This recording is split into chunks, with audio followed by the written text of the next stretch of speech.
So I'm Rabbi Micah Streifer. I know many of you, and I'm really excited to study with all of you today as part of our Tikva Through Text series.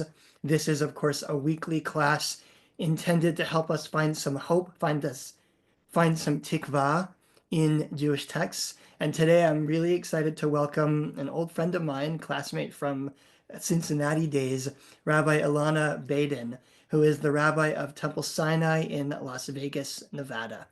I'm going to share my screen so we can say the blessing for study together, and then I'll turn things right over to Rabbi Baden. So if you'd like to unmute and join me in the blessing, you can do so now. And we'll say together, Baruch atah Adonai, Adonai Eloheinu Eloheinu melech melech haolam, haolam, asher kidshanu kiddushanu b'mitzvotav, b'mitzvotav, v'tivanu v'tivanu la'asok la'asok b'divrei b'divrei Torah. Torah. Which means in Hebrew, blessed is the Eternal whose mitzvot make our lives holy and who commands us to immerse, to engage, la'asok, in words of Torah. Rabbi Baden, welcome and take it away, please. Thank you. Good morning. Well, for me, it's good morning. For some of you, it's probably good afternoon. And for some, it might even be good evening or good night. But it's very nice to be with you here on screen. And I want to thank Rabbi Streifer for inviting me and for all of you for spending this half-hour session with me. I understand that you have been studying different texts and finding hope through Jewish texts. And as we anticipate the beginning of our Passover holiday this weekend, I thought it would be appropriate to look to the Haggadah to see what inspiration for hope the Haggadah can give us. So I'm going to go ahead and share my screen. I prepared a little PowerPoint. I should say I love conversation. I love discussion. I love the interchange. That's how I learn. But I know that we only have like 26 minutes. So we're going to try. If we don't get through all my slides, that's okay. I'm going to give you kind of a brief overview so that we can have more time to talk, because I think that's where the real magic happens. So Haggadah and hope.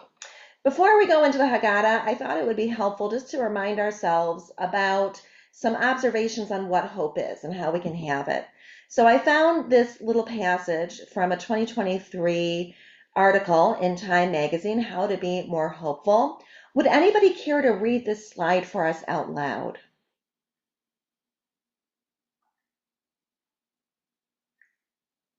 Going once? Going twice? If no one else volunteers, I'm happy to, but if anybody would like to, just raise your hand or say so in the chat. Otherwise, I'll do it. I start. I'm here for the first time and I just take the chance.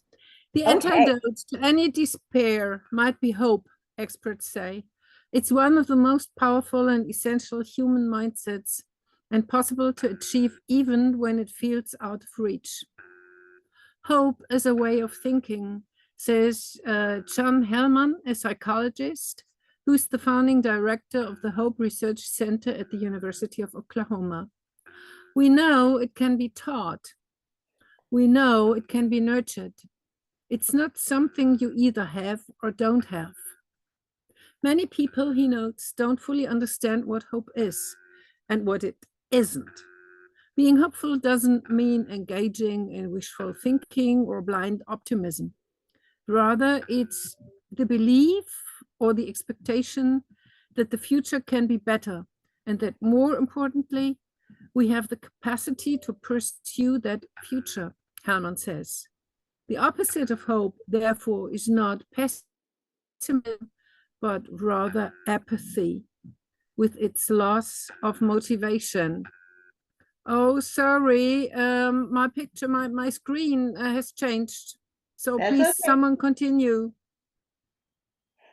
Now it came back. And while wishing is passive, hope is about taking action. Time Magazine, How to Be More Hopeful and Hoped. Thank you. Thank you, Oshra, and welcome, and good for you for jumping right in. I love that energy. So yes, so here's just to frame our conversation, this idea that hope can be taught, that it can be nurtured. It's not just an attribute that we're born with or are not born with, but we can really cultivate it. And that hope is an active experience. It's not just wishing, it's about really believing and pursuing that we can make things better. And so with this in mind, I kind of look at the Haggadah. We're commanded to go through the Haggadah, to observe Passover, to do the Seder, to do these rituals every year. And I want to kind of offer to you this different way of thinking about this exercise of having Passover and going through the Haggadah as a means by which we can nurture hope within ourselves. We can remind ourselves and teach ourselves some strategies. So with that in mind, the Seder's main directive, according to the rabbis, is matkil bignut umisayem b'shevach, to begin with degradation and to conclude with glory. And so I believe that in this teaching, the rabbis are really giving us permission to understand that the world can be painful, to realize that things aren't always the way that we want them to be. We begin with remembering our people's enslavement in Egypt, being stuck in that narrow place, but we don't end the story there. We progress through the evening, we progress through the Seder, through the Haggadah's telling, to realize that when we conclude with this feeling of uplift and exaltation. And so I think here the Haggadah teaches us that one important component of having hope and cultivating hope is to be aware, to give us permission to recognize the pain, but to not be stuck in it, to not just give up, to understand that life is a series of moments and we're going somewhere else. Or I think what I'll do is I'll just go through the whole presentation and then take notes. If there's a part that you want to come back to and discuss, we can certainly do that. I'll leave enough time for that. So one other strategy, one other step in hope is recognizing that we're not alone, that we don't have to go through life, we don't have to tackle every issue by ourselves. And here for this, the Haggadah gives us the gift of having the 4 cups of the fruit of the vine. And according to the Jerusalem Talmud, we say, from where do we derive the 4 cups? Rabbi Yochanan, in the name of Rabbi Benaiah, says they correspond to God's 4 statements of delivery. So here in the context of the Passover story, the Israelites can turn to God for help. And I invite us to think about, who can we turn to for hope? Who can we turn to for help? Who can we turn to as partners when we feel that we're getting stuck in a place that we shouldn't be?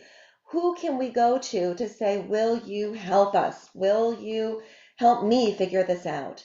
And here's the text that the Haggadah and the Jerusalem Talmud is referencing of the 4 cups, and I color-coded it for us. The 4 big verbs: I will extricate you, I will rescue you, I will redeem you, and I will take you.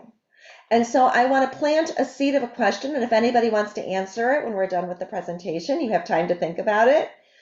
We know that the rabbis say when we read the Torah that there is not one single wasted word, letter, or phrase. So if there's a concept that is repeated, that is said in different ways, as I just demonstrated for you, there is a reason for that. So I invite you to kind of mull over on the back burner, what do these 4 different phrases and verbs, extricate, rescue, redeem, and take, how are they different from one another? How do they serve? How does each one serve to give us hope? And why does the Torah include all of them? And why do we highlight them through the Seder with the 4 cups of the fruit of the vine? I'm going to turn to another strategy that the Haggadah gives us in terms of cultivating hope, and that is to break things down into smaller steps, to realize that things can happen incrementally, and to be aware of the positive as it's happening, not to get lost, not to try to wait for that forest, but to recognize every tree that we pass that cumulatively comprises the forest, and to be grateful for each little step along the way. And here we have our Dayenu song, It Would Have Been Enough. And we know that this song is kind of ironic. It wouldn't have been enough. If we had just been brought through Egypt, would we have been satisfied? Probably not, but we remind ourselves this was a step and take a moment and pause and say, you know what? We're on a journey and I've accomplished this leg. And Diane, I'm going to celebrate it for right now. Celebrate, notice those small victories. Practice a gratitude attitude. Realize that things don't come all at once, but happen phase by phase. Another strategy that I think Diane gives us is to have an imagination and to visualize the future. And so here's the full text of the Dayenu in the translation. And we see a lot of us might only sing these 3 verses, and then we sing Dayenu over and over and over and over, which is a lot of fun for the kids and for some adults. But here we see the full text. And we see that each one starts, if God had brought us out of Egypt and not carried judgment against them, if God had carried out judgments and not against their, in each B part of the frieze, it's imagining what could come next.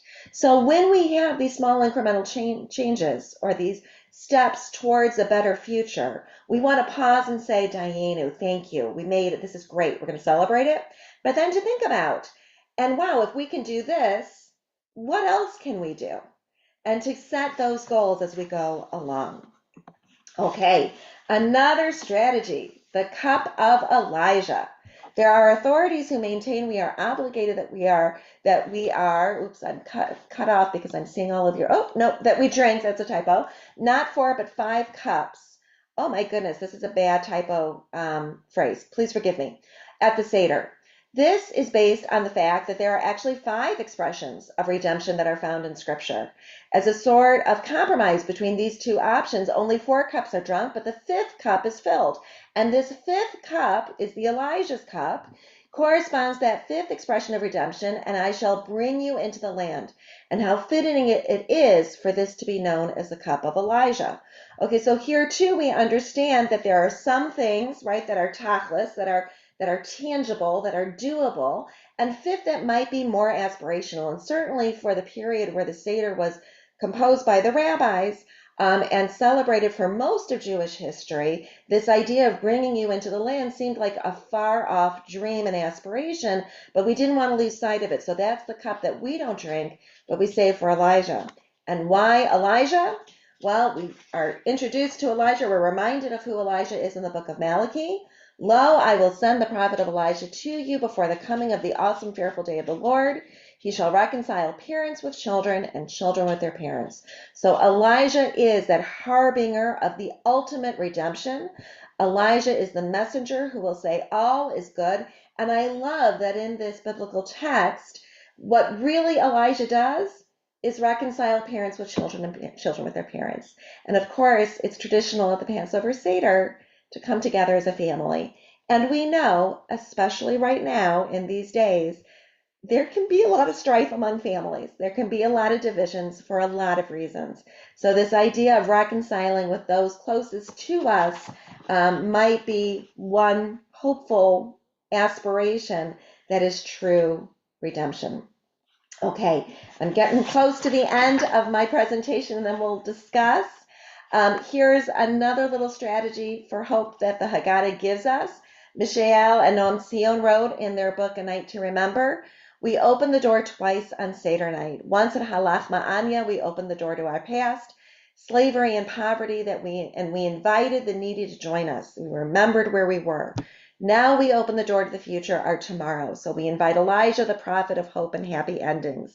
So we set a goal, we visualize it, and we act on it. We open that door. We don't just talk about Elijah. We go there to open the door and say, come on in. And lastly, we end the Seder with Bashana Haba Yerushalayim, or Lashana Haba Yerushalayim, next year in Jerusalem. What is distinctive about Jewish time is that we experience the present not as an isolated moment, but as a link in a chain connecting past and future. The very fact that they had been liberated in the days of Moses gave our ancestors confidence that they will be liberated again. The Jewish people would return to the land of Israel. Here we see one of the most profound instincts of the Jewish mind. Memory is the guardian of hope. Those who forget the past become prisoners of the present. Those who remember the past have faith in the future. We can face it without fear because we have been there before, and that's Rabbi Lord Jonathan Sachs. In other words, don't get discouraged by remembering the pain of the past, rather take solace and inspiration for it. In other words, we can do hard things. We have been in painful moments before, and we have traversed them.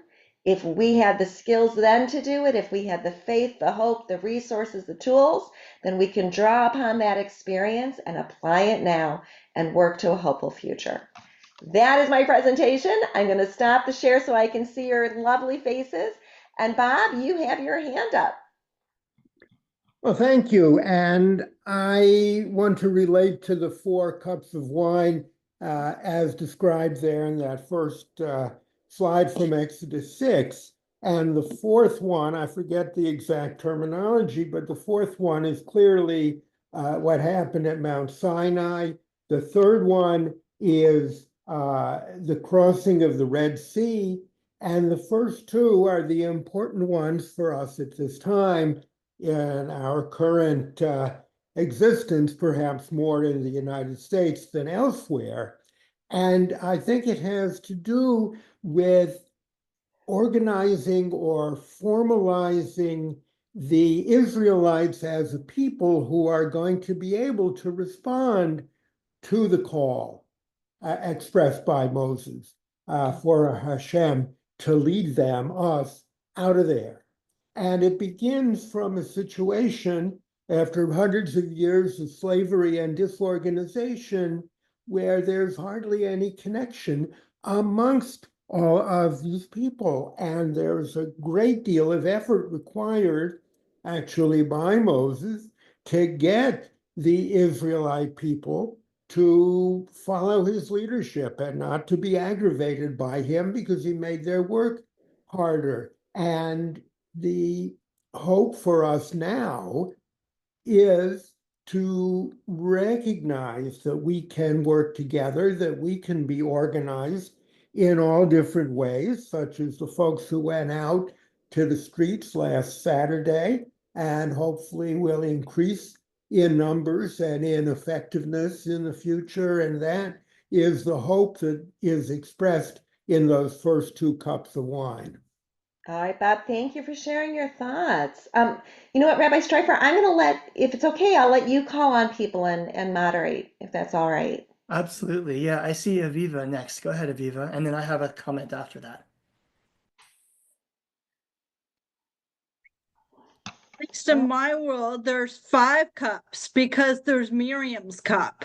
Thank you. Which is a cup of feminism, but is also a cup of hope because Miriam was, along with her brothers, Aaron and Moses, was a huge sort of encourager and herder of the Jewish people when it came to coming together to get all their things together to cross the sea to freedom.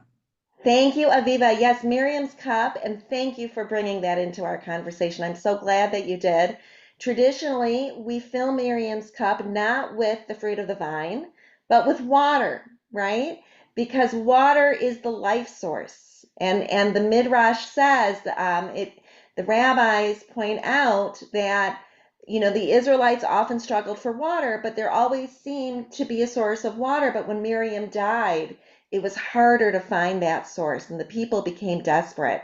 And so Miriam's cup could also be an invitation when we think about hope, is what nurtures us? What is our source of hydration when we are feeling thirsty, when we are feeling parched and hopeless? You know, we know that often when people get headaches or sores or what have you, often when you ask a medical person for advice, they say, well, are you drinking enough water? So what's the water that we need in our lives? And maybe Miriam's cup is an invitation for us to think about, what do we need to nurture us so that we have the strength to continue to be hopeful? Thank you, Aviva. Rabbi, yes. Yeah, I was really interested in I think it was the first slide you showed, which is the one about starting from degradation and ending with praise, or whatever it says in the Haggadah. Right here, there it is. Matchil bignud u'misayem b'shevach, beginning with degradation and concluding with glory or praise. And there are actually two opinions about what the gnut is here, right? What the degradation is. One of the rabbis, there's always two opinions, right? One of the rabbis says it's that we were slaves and then we became free, right? So we start with the degradation of enslavement, what they did to us. But then the other opinion actually is that the degradation that we start with is that our ancestors were idol worshippers of Dei Kochavim Mazalot, which is really interesting because that's not anything that anybody did to us, right? That's our own actions and behaviors. And so I think it's interesting to think about how that is a sign that hope is both about, we can overcome what's being done to us. We can overcome the terrible things around us in the world, but also that we have this capacity to learn and grow from our own mistakes, the things we do wrong, and that hope actually also is about sort of our capacity to become better versions of ourselves. I love that. Thank you for that. And I want to connect, Rabbi, what you just said with Bob's comment earlier. So if we think about that, and especially that the part B about we begin with degradation not because of what other people did, but because where we were, as stuck. This idea, when we look at these verbs, right, and we look at the progression, and Bob, you kind of pointed out how there's steps on a ladder. You got to do one before the other, right? If we change the you to myself, right, and we read, I will extricate myself, right? I will notice where I'm stuck. I will notice where I'm spiraling. I will notice what's keeping me from having a more hopeful attitude and resolve. And then I will rescue myself, right? I'll try to get myself out of it. I'll try to stand up and shift how I'm thinking. And then I'm going to redeem myself. Then I can actually take action to fix it, to do better, to make a willful turn, and I will take myself, and then I can move forward. And so if we put those two together, I think we have a really nice formula for a plan of moving from despair to hope. Thank you. Thanks. Rabbi, I think Oshra and Susan were next. Is that what you have? That's what Great. I see. Go ahead, Oshra. Okay. I just wanted to mention how much I appreciated that you said traditionally we fill Miriam's cup with water, because I'm one of those, being part of the Reform congregation here in Hamburg, Germany. I'm still working on building up this tradition of having Miriam's cup on our tables. So when you say traditionally we fill Miriam's cup with water, it was like a little bit of glory. Oh, It's so nice. That's traditions can be built up, but we are still building these traditions. So thank you for mentioning that traditionally we fill the cup with water. That really inspired me. Thank you for mentioning that. Thank you. Yes, and that is one of the beauties of Judaism. And the Haggadah is also an illustration of this. We create traditions all the time, right? We just, like in terms of our mindset, we don't have to be stuck in the past. We evolve, we progress, we move forward, we hold on to the memories and we add to them, and it's a cumulative tradition. And so even if it's all a matter of perspective, but thank you, Oshra, and enjoy your Seder in Hamburg. Your community is lucky to have you. I think we said Susan went next, and then we see Janet. Okay, thank you. Changing the subject a little bit, I was thinking about the Dayenu, and I've always kind of thought of it as separate verses in a song. But when you look at all of those verses, you wonder, is there a word that comes in between? Is there an if, or is there an or? And it just makes you think about all of the things that could have happened. And the Dayenu itself is almost kind of like Yiddishkeit. Dayenu. It's almost, I can hear my grandparents just saying Dayenu. And the Dayenu itself is what's important, really, not so much the if. But on the other hand, for us, for we Jews, us Jews, these Jews, our Jews, it's never enough. Mm. It's never enough. And I don't mean in sense of material things. It's never enough to stop thinking and learning from you. Thank you very much. And from each other and from whatever it is that we learn from. Diane. Phenomenal.